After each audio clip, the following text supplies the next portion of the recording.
Okay, dito tayo sa number 31. A 4 mm diameter steel wire, 3.2 meters long, carries an actual load P.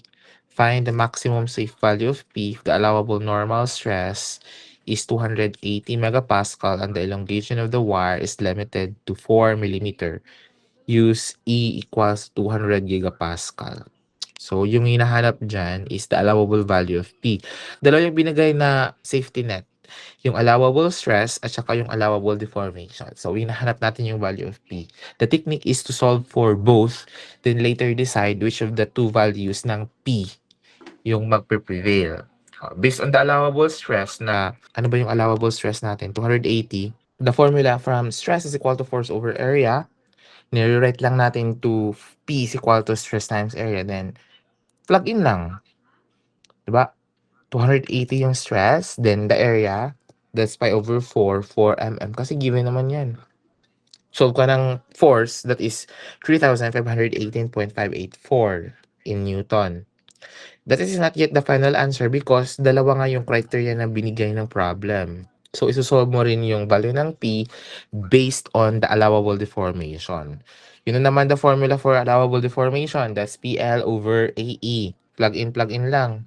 Yung take note that yung hinahanap natin is P, rearranging this formula, P is equal to deformation times AE over L.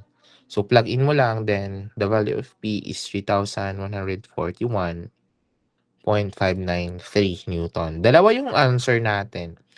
3,518 at saka 3,141. Yung magpe-prevail yan, of course, yung safest.